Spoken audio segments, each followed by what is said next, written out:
और वो महान महिला जो देश की प्रधानमंत्री रही हो, उसके खिलाफ इस प्रकार की बात बोलना प्रश्नकाल में, जहां उनका कोई संदर्भ नहीं था, उनकी धारणा कहीं ना कहीं जानबूझ के उनको अपमानित करने की थी, इसलिए जानबूझ के उस बात को रखा गया ताकि सदन और देश में उत्तेजना फैले। और हमारा अधिकार है, अगर हमारे नेता की अवमानना करता है तो जूली जी ने, डोटासरा जी ने उसको उठाया, और मैं तो कहता हूँ बहुत अच्छा काम किया कि मजबूती से उस बात को उठाया कि इसको एक्सपंज किया जाए। जो गतिरोध पैदा हुआ, सारे विधायकों ने धरना दिया, और हमारी मांग कितनी थी? मांग इतनी थी कि जिस मंत्री ने जानबूझकर इंदिरा जी का अपमान किया, और ये भाजपा की समानता देखिए आप, भारत सरकार पार्लियामेंट के अंदर अंबेडकर जी को अपमानित करती है और राजस्थान सरकार जयपुर के अंदर इंदिरा जी को अपमानित करती है। ये चाहते हैं कि कंट्रोवर्सी पैदा करो, नेताओं को भला बुरा कहो ताकि संवाद ना हो, सवाल ना पूछे जाएं, जवाब देना ना पड़े। और मुझे बड़ा दुख है कि राजस्थान में परंपराएं नहीं रही। पूर्व मुख्यमंत्री हो माथुर साहब, पूर्व प्रधानमंत्री हो, उनके बारे में भला बुरा कहना बिना तथ्य के आधार पर, सिर्फ कीचड़ उछालना, ये किसी भी सरकार के मंत्री को शोभा नहीं देता। और सरकार का मुखिया मुख्यमंत्री होते हैं, उनको आके स्पष्टीकरण करना चाहिए था, एक्सपंज स्पीकर साहब को करना चाहिए था।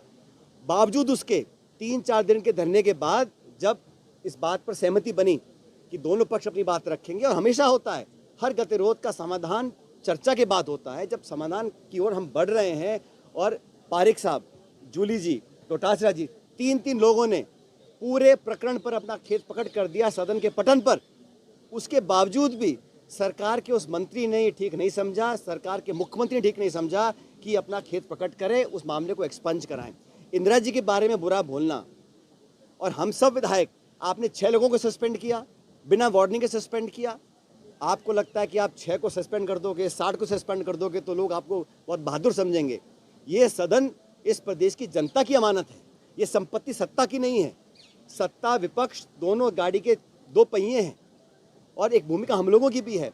लेकिन आप नेताओं को अपमानित करो, हमको निलंबित करो, हमारी बात को सुनो ना, हमारे तो आप अपना खेत पकड़ करवा लो, और अपनी बारी आए तो आप पीछे हट जाओ।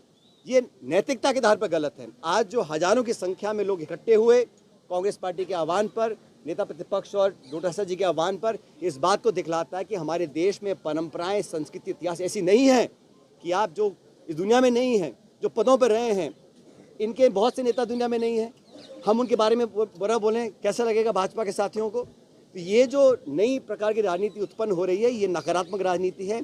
और आज में सब ने निर्णय किया है मिलकर कि हमारे 6 सदस्यों का निलंबित किया है। हम तमाम पूरा कांग्रेस विधायक दल नेता प्रतिपक्ष के नेतृत्व में हम लोग सब साथ रहेंगे।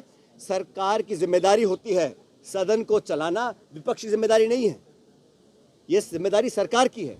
सरकार नहीं चाहती कि कठोर सवाल पूछे जाएं, और जैसा डोटासरा जी कह रहे थे, मंत्रियों के जो जवाब आते हैं, किसी को कोई जानकारी नहीं है विभाग के बारे में, अटपटे सवाल आ रहे हैं, सत्ता पक्ष के विधायक छाती पीट रहे हैं कि हमको जवाब नहीं मिल रहे हैं।